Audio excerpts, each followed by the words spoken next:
find out who's making all that noise? You can share them. There'll be lots of push-ups. Is everybody having fun?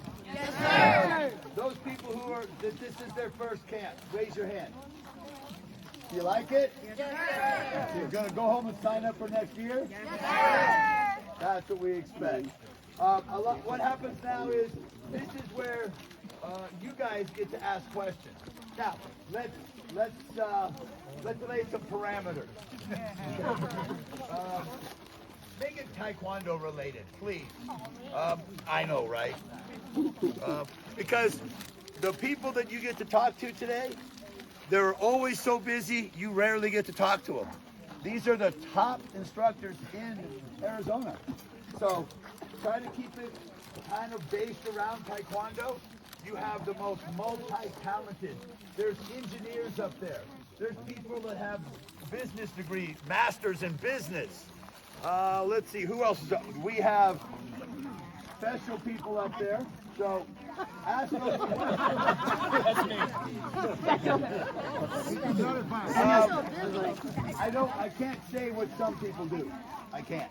I just can't. You'd have to kill us. Everybody up there has been doing martial arts a long time. Of the bunch up there, I'm the baby. I didn't start this until I was 42 years old. So for me right now, it's 23 years. Our eldest is Master DeBoer. Where are you? When did you start? 1974. So how many years? 51. 51. 51 years. Woo! And second would be Senior Master Orvis. Oh, you're right. I don't have my glasses on. Y'all look alike. And you are? 44 years. 44 years. Pretty impressive. Who's got a question? Yes. You changed your mind? Yes, sir. How did you guys start ATA? How did you guys start ATA? You want like specific people or just whoever wants to answer? Senior Master, you good? Eternal. The question was, how did we start the ATA? Well, let me make it very simple. So, Eternal Grandmaster came from Korea and started a very modest martial arts school, but he was such a brilliant instructor and very inspirational. Many people liked it, so they came to learn from him, and I think it was, somebody can correct me, in the late 70s, probably around 78, Rex Veeder started a club at the University of Arizona, and from there, some people you may have heard of, Chief Master Bill Babin. Yes. Heard the name? Great guy. So he was trained under Mr. Veeder, and eventually he graduated from college and came up here to Mesa and started ATA Taekwondo in Mesa. So we had Tucson, Mesa, and he did a really good job and inspired a lot of people to do Taekwondo. And how inspiring? Look around, that's a lot. So all started from Grandmaster just being a very compassionate and brilliant instructor. There are more than 2 million ATA people in the world. So it's spread around many, many countries. Next question. Sir? Thanks for making me. Thank you for saying it. Thank you. Have you met Internal before? Or have you ever wanted to meet him? Have you met Eternal Met Grandmaster? Eternal Grandmaster? Most of the A lot of people us- that are senior masters or higher have been with him. For me, it was 15 years. For you, it was 19 years or so. And for you, it was, whatever, 25 years. Yeah. Yeah, long time. He passed away in the year 2000. Question? Actually, in October. October 5th. Yes. Yeah, right up. Oh, this is the good one. Yeah. Every year we get this one. What did you do when you felt like giving up? Wow. Never really felt like doing that. He kept showing it. There you go. Well, I wanted to quit like 25 times. I started as a teenager, so I went through that stuff in college and why am I doing this? And every single time I think about it, the next day I got so jazzed in class I forgot that I didn't want to quit.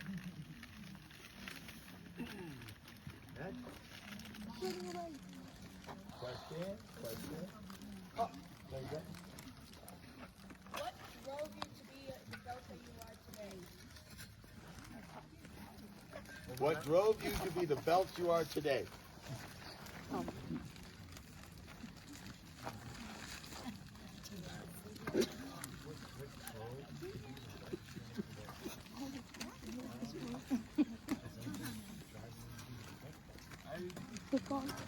He mentioned Chief Master Babin earlier. I remember when he was a 7th degree, I was a 4th degree. And so I set my goal of 7th degree at that time because of him. And now I'm here. And so the next one's 8th degree. You keep going, you keep showing up. Yeah. Keep showing up. This side? Yes, sir.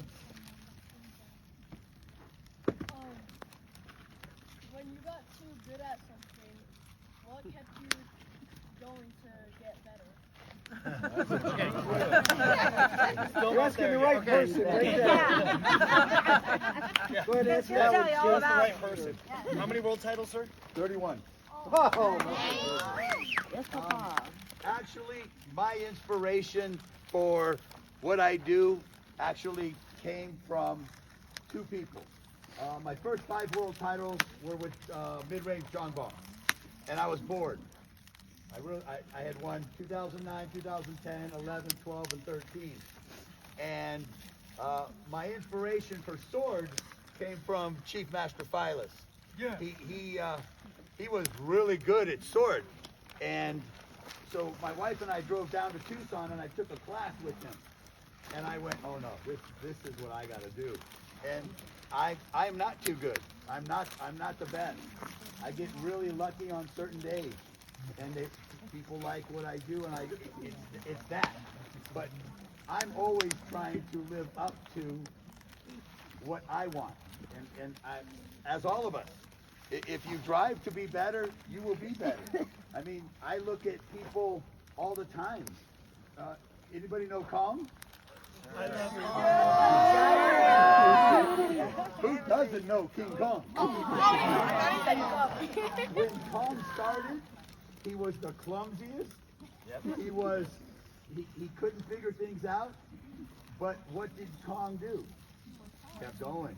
Kept going and going and going. I mean, we laughed because we guaranteed Kong slept with his John Ball. You know he did. And what did he do? He's now become probably the best tricker, from what I'm told, by other people that trick. Kong is the best. And the reason he is because he never stops. Anything you want to be good at, you should never stop. Okay? The only reason I ever stopped jumping out of airplanes is because I just got too old.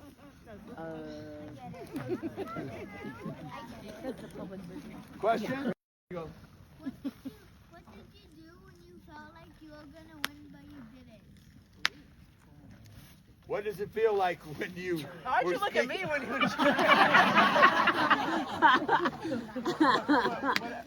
what did it feel like when you thought you were going to win but you didn't? You guys. Anybody.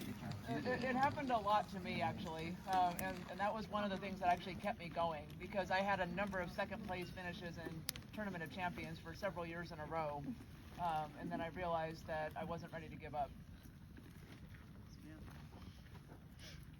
Scarlett, what does it say on our wall at the school? Perfection is an endless journey. That's right. That's it, guys. Yeah, she's like, oh God. Walker? Sir, you know, Grandmaster taught so many, Eternal Grandmaster taught so many different things. There's so much philosophy and message from him. What do you think are some of the more important tenets that he brought to you? Well, I would say that it is that he believed that anyone in the world could do Taekwondo. And I give a big credit to my buddy here, Tim Plaid, Chief Master Plaid. He has been in the ATA for almost as long as I have. And if you haven't had the chance to meet him, what is the, I'm not sure exactly the definition of what is the exact thing that he has, but he's mildly, I guess, deaf or something. But you can talk to him. We like on the phones. We're talking. He loves to talk with people. But I don't know about anybody else, but he's very proud about the fact that every testing he's ever done, he passed. He's never had a no change. Wow. Most of us have had at least one Yes. or more, Yes. right? Yes. And so his learning is visual. And he's an outstanding performer and eternal love. Master Plaid. Yeah. Yeah. Next. Yes, please. What or who created the passion you have with Taekwondo today? What or who created the passion that you have today?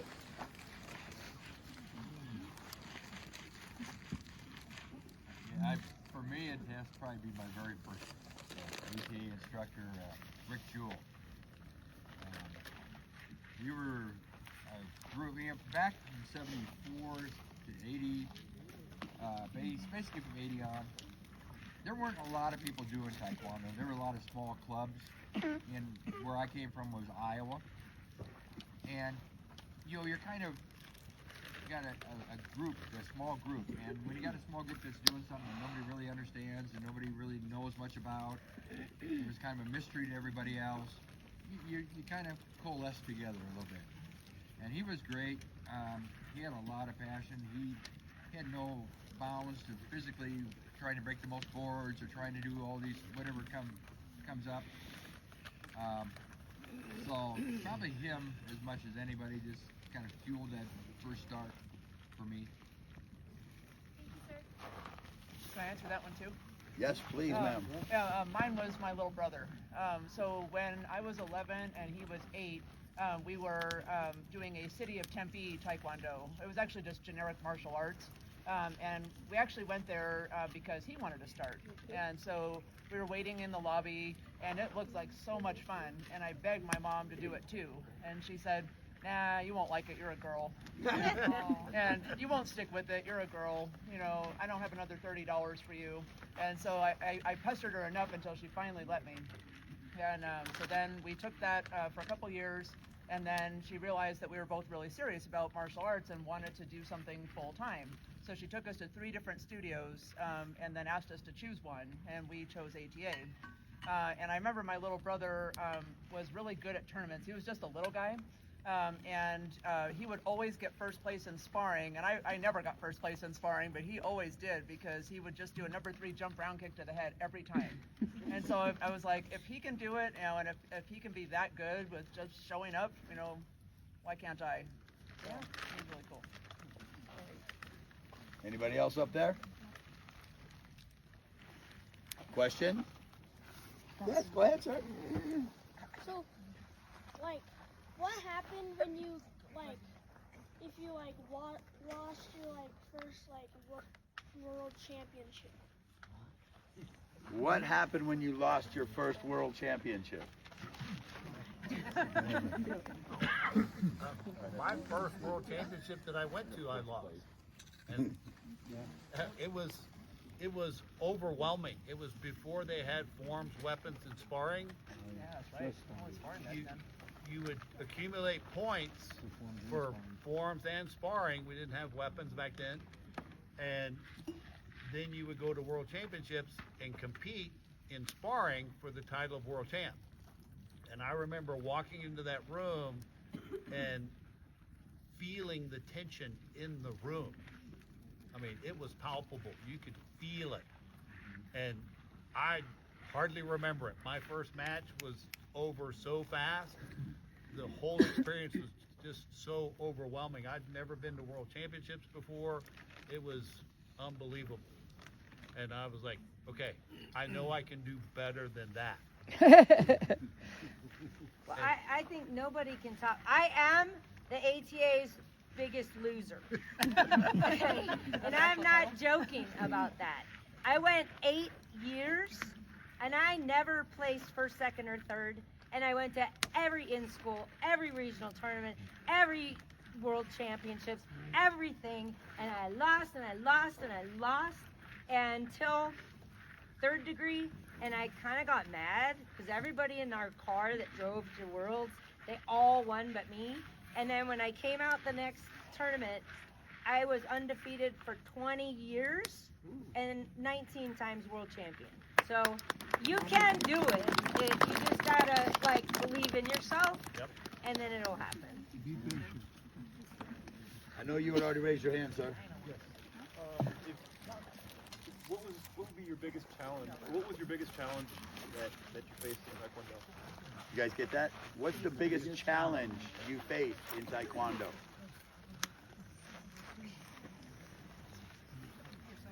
For me, the biggest challenges I faced has been my physical body breaking down and failing me. And I think probably everybody up here has experienced that at some point. Multiple knee surgeries. I just got a back surgery. Those things, and it sets you back, but you get back on the horse and try again. That's probably the answer for all of us. Like the time you had to pick me up off the floor when I tore my hamstring, and I couldn't even stand up for 1 Yes, second. ma'am. Sorry. Yes.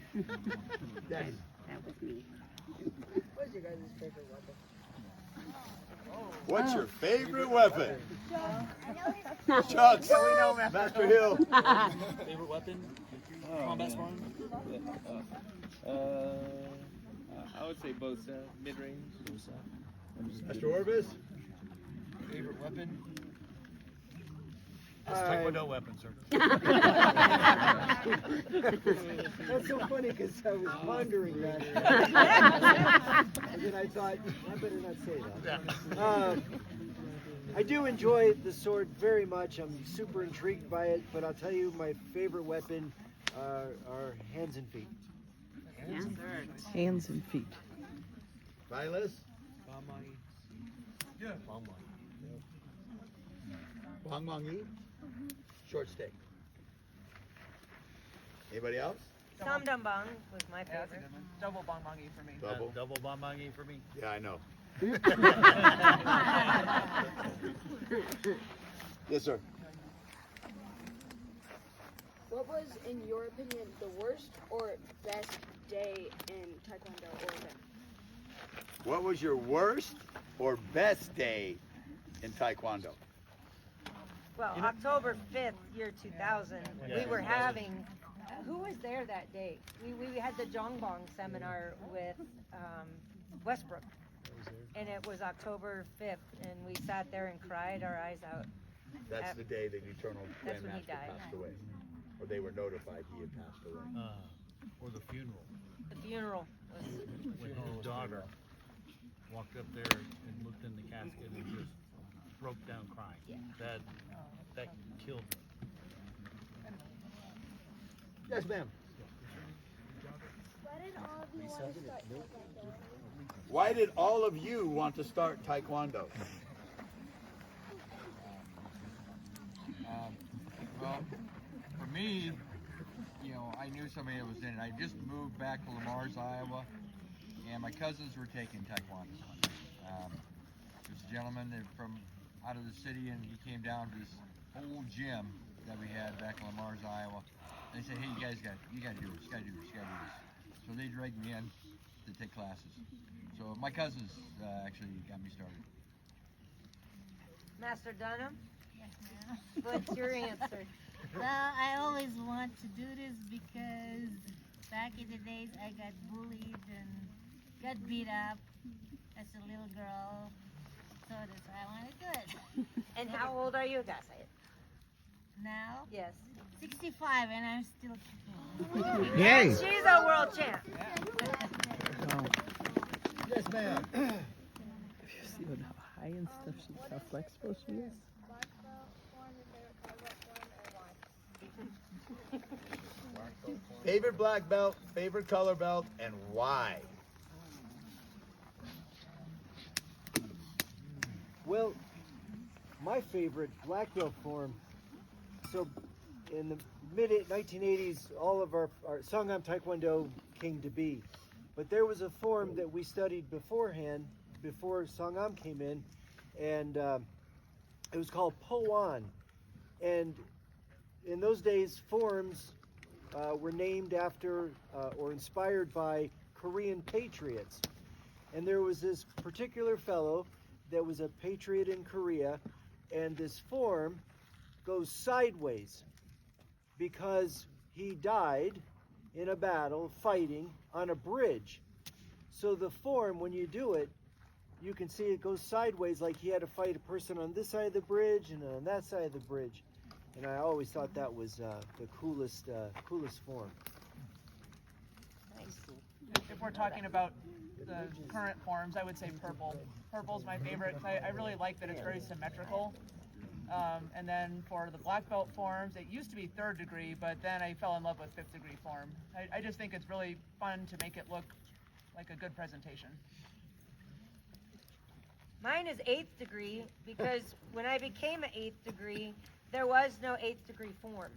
And so my instructors, and none of them had the form, but there was a grandmaster that was going to become the grandmaster, and he created the form, but nobody had done it. And I just got my 8th degree, and he picked me to be the very first person to publicly, for his inauguration, I did the 8th degree form. So that's my claim to fame on 8th degree. Sir. There are some of us that are starting this journey a little bit older in life. What are your tips and tricks and recommendations for those of us in that scenario? Stretch. Master Langren, you're old. Yes, How old are you? ma'am, I am 65 collecting Social Security, so yes, ma'am. I'm old. No, but how old were you when you started? I was 42 years old, ma'am. And how old were you when you started? Oh, me, ma'am? Yes. Oh, 36, ma'am. That's not bad. So you're young. How was it, Master Langren? It was very difficult because I am a very shy kind of guy, and I don't have an ego.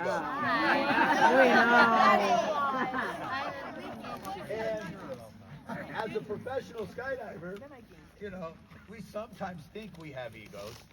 And I remember going to my first kickbox class, and I'm going to show off to this kickbox instructor. And by the end of class, I was sweating, I was pouring wet, couldn't breathe. And I'm like, well, now I'm going to show off my muscles. So now I go to take my shirt off. But you don't do that in a toe-jang. I didn't know. I'd never been there before. And she looked at me and laughed. So I put my stinky wet shirt back on and went home crying. And then I said, okay, let me see. How are you flexible, okay? And he goes, okay, well, here, I can do this. And he went, oh, this is not going to work.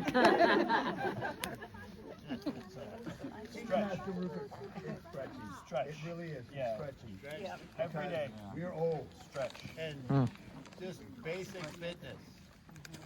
Push-ups, sit-ups, squats. Strength Big. training. Strength training. Come to my Warrior Big X muscle group. Yeah. Go to Moving Warrior around. X. Warrior X. Yes.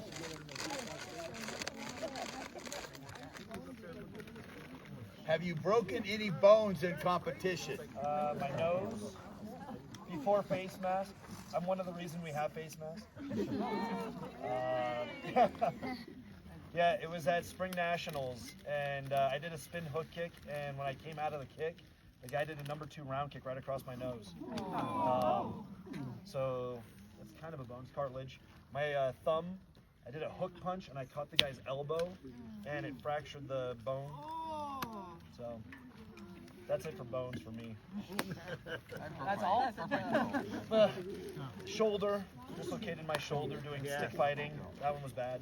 And he still went ahead and tested for his Tested next for my meet. 6th degree. Yeah, that was right before our 6th degree test. Yeah, that was the my best and worst moment all in one day. Yep. Yes. What made you start? What made me start? Everybody asks this every year, and I'm not sure why. I fell in love with somebody in 1994 when I met her, but I couldn't do anything. She was married. But her and her husband told me every single time they came out to make a skydive to come do taekwondo, and I'm like, and for anybody else who's older like me, there was this show on called Seinfeld, and Kramer went and did taekwondo with the orange belt kids. Like, I'm not going to be a Kramer. Finally, she talked me into it, and for those of you who know already, I'm sorry, but she said we had gone out after she had gotten a divorce. We went out on 2 dates, and I was like, man, okay, I'm thinking this is great. And I said, okay, we've had 2 dates. Let's get ready for a 3rd date. She said, I'm like, what do you mean? I'm a great guy. You're a great girl. And she said, nope, I'm not going to date anybody who doesn't do taekwondo. Fine. I went, did class, loved it, fell in love with it. So on the 3rd date, I said, well, if I do taekwondo, you have to marry me. She said, On the 3rd date? so, 3 dates. The end. Yeah. Oh my No, goodness. it's not the end. Oh, it's not the end. And it's no, there's not the end. That's where I come in. That's where I come. yes. Was that Chief Master? That's where you Oh, yes, come ma'am. I in. want to be chief master. That one. Yes, ma'am. Master Hill, what's your best advice for a female martial artist? She's over here. Okay. Me? Yes, Master Hill. Take class? I don't know. Take class even when you don't feel like taking class. Yeah? My answer is more fun. Okay, you can do it. My answer is don't let any guys push you around and take their heads off if they try. Heck yeah, okay, there you go. Yep, absolutely. Exactly. Question. Yes. What is your favorite type of kick? What's your favorite kick? Oh, I know hers. Jump side kick. Oh, on I've your seen jacket. some cool ones. That one. Yes. That one. Mine's twist kick. Eyeless? Just a regular plain old boreal front kick between the legs. It works. Yes, ma'am. Blackboards have you broken in one? How many blackboards have you broken at once? One. None. I've never broken a blackboard. I've never broken a blackboard. What? A double black. Question? Enough wood to Papa. be black, right? Right, yeah, three wood. would Oh, be yes, sir. black. I broke 3 wood. 3 wood. Where do you think you all would be if you didn't do taekwondo? Where would you be if you didn't do taekwondo? Yeah, whatever you would say. Teaching elementary school. Teaching elementary. Gordon? I'd probably be doing mechanical engineering with my uncle overseas somewhere. I traveled the world working with the Consumer Electronics Show and lived in Japan for a while. Yeah. Speak up. Police officer. I actually lived in Japan and came back and immediately started doing taekwondo again. And I lived there for 5 years. I would still be there. Senior? I was with Phoenix PD. Yes, sir. Good question. Coming around. Coming around. Yes, ma'am. How does it feel to have the first demo team for 30 years in Arizona? Ooh, that's yours. That Master Hill. Oh, No. I'm sorry, what? I missed the question. How does it feel to have the first special demo team in 30 years? Oh, absolutely spectacular. That, I mean, I wanted you guys to do it, and you did it. I mean, you guys did it, but I pushed a lot. It took 3 years. I am on the Masters Council, and they were telling us no for a long time, and that's just ridiculous. And I am a relentless person, and I pushed and pushed and pushed, and then all of a sudden, we did it anyways. So we came in the back door, and then at that point, there was nothing they could do because it was happening. Yep. It was December last year. Chief and I were having a little powwow after a camp, and we talked about it, and she said, I want to do this. And I said, how can I help, ma'am? And she says, do this. I said, yes, ma'am, and here we are. It takes one conversation, one dream, one vision, and you get this far. And Eternal would be rolling over in his grave that they didn't allow us to do this for all these years. 20 years. 20 years. Yep. Question? Coming around. Questions? Oh, we got one over here. Calvin. Yep, we've got it, Calvin. Calvin. You got any funny jokes like from ATA? You guys got any funny jokes?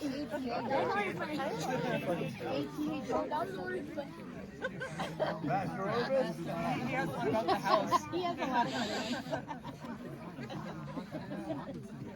Who wants to hear Master Orbis's dinosaur joke? Me! Oh yeah, you're the first ATA jokester. That's great.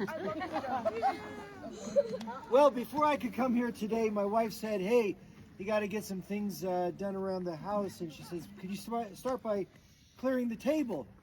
And I said, yeah, I just need to get a good running start. But when my wife, she says, hey, there's some problems with some of the light switches. And you know, when people find out I'm not a very good electrician, they're shocked.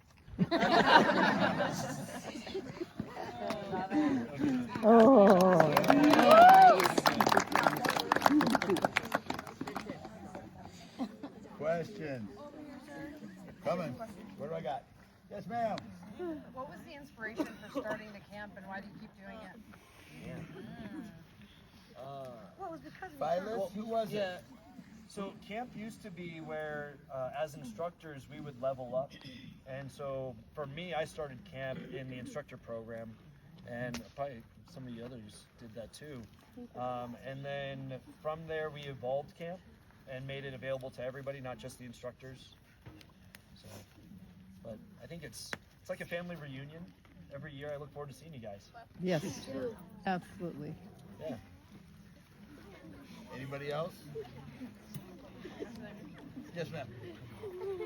Yes, ma'am. When you first started ATA, did you automatically be like, this is what I want to do with the rest of my life? Or did it take some time? Yeah, we got a hero right here. We had a seminar going on. She walked in, I didn't know who she was. You were 17? 16. 16? And she walked in and she said, I want to sign up. And then I said, okay, great. And then she said, and I want to be an instructor.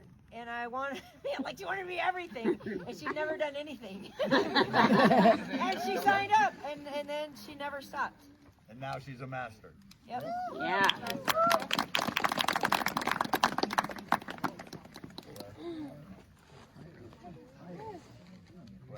Master, Over here. Right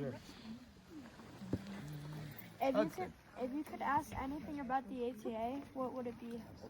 If I could ask anything? Or All them? of you guys. All of you guys. If you could ask anything about the ATA, what would it be? Like, you're going to answer our question? No. Okay. I just want to know. Why was ATA Perfection.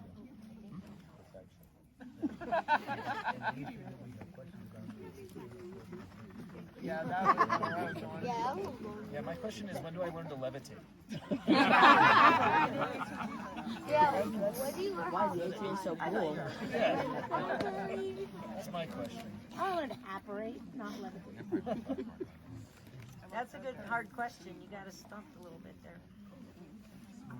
I would, so at my first instructor camp, we had a campfire, and Grandmaster opened it up for questions, and I was dying. I was like struggling to find a question that I could ask him, and I thought it would be so cool.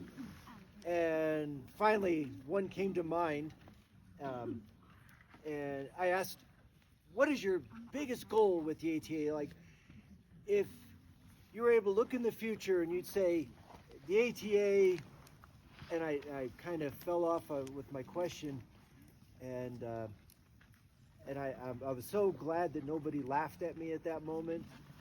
But, so, Grandmaster, he does, there it is. He points to the moon, and he says, take ATA to the moon. And wow, one, this guy's ambition is far, maybe take ATA to Marana or something.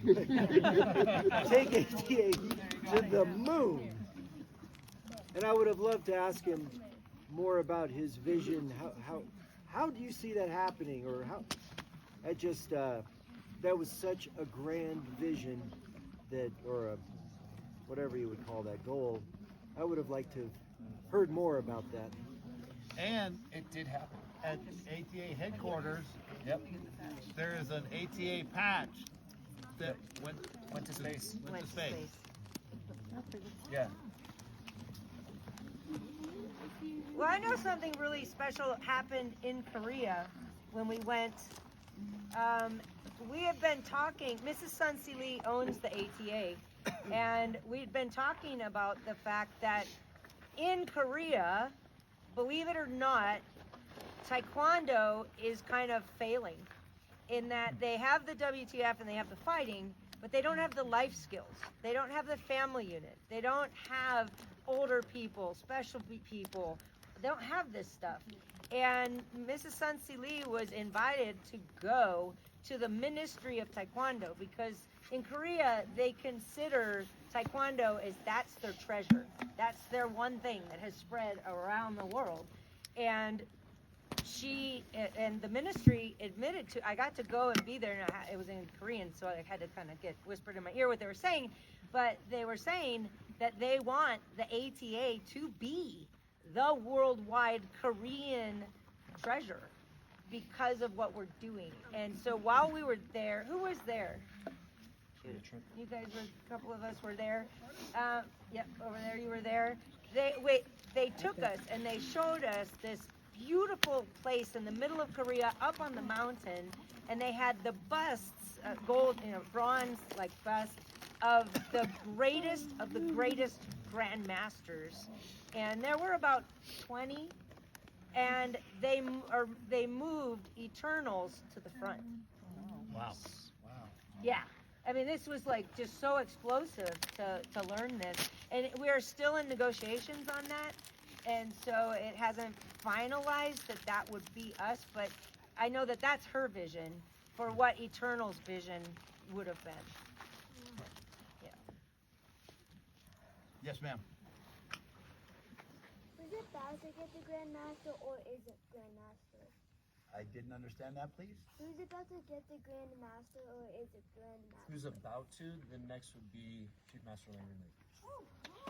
2 years. A little less than that. Yeah, 2 years testing, and then 1 more year of formation, and then 9th degree, and then Grandmaster.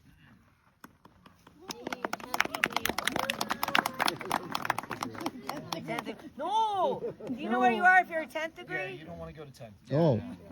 You're up there.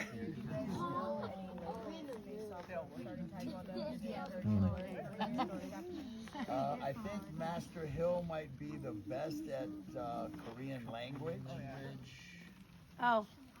I don't know. Learned it because of Taekwondo? Well, you teach, I think you're the only one that I know of that teaches Korean language and uses it in class consistently. You know how to count up to 130. Yeah. 100. I know Asian. I understand what I can speak. But I'm more Japanese and a bit of Korean. Okay.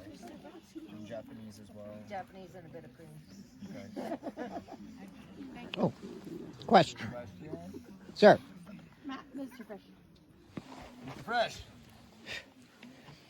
Ma'am, could you explain how ATA relates to some of the other martial arts, especially the popular UFC and those kinds of guys and gals? Ugh.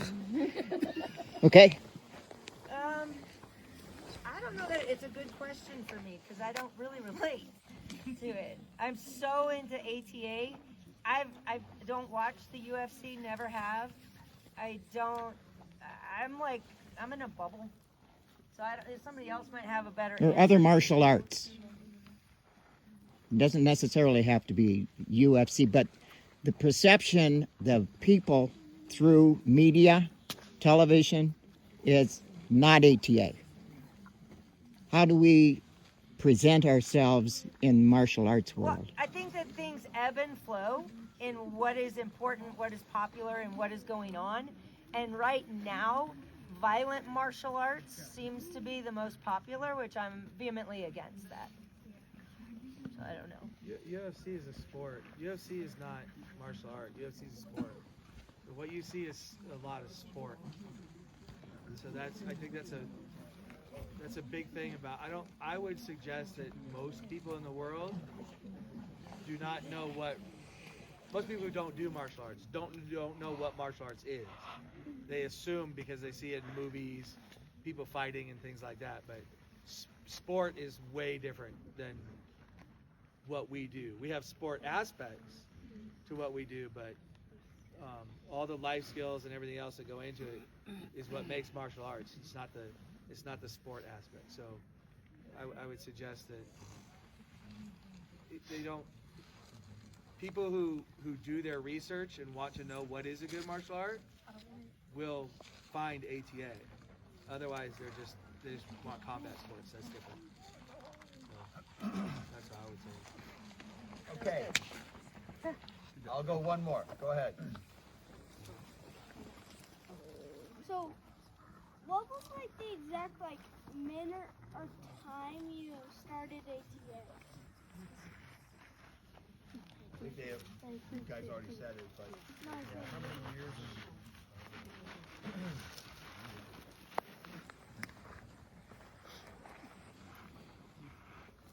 A long time ago for everybody, really. 1974. It is a long time ago. Aiden, you wanted to say something? So, where did Taekwondo originated from, and when did it started? Where did Taekwondo originate from, and when was it started? We talked about that earlier. Taekwondo officially kind of was born in 1955 under the direction of General Hong Choi. So there was a big unification effort by him after World War II to get all of the martial arts schools in Korea to unify under one art for the benefit of Korea, like Chief Master said, the treasure. So 1955 was the kind of the birth date of Taekwondo. 1959 is when the KTA was formed. So that kind of became the first federation. And then in 1969 is when the ATA was formed, and then 1983 is when we had the Songam style was created. So everything started back after World War II in 1955 is when Taekwondo was born. Okay. All right. Just going to remind everybody, lights are going to be out at 10:30.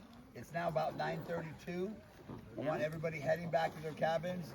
I'm going to recruit Senior Master Rukert, also Master Thornton and myself, and we're going to come look at cabins. So people had better be in those cabins. You guys know who's there. If there's people missing and they're not accounted for, Make sure you get them there. Okay? Got it? All right, everybody stand up. That's it. Face our high rank, please. Sir. Cheery up. Run ya.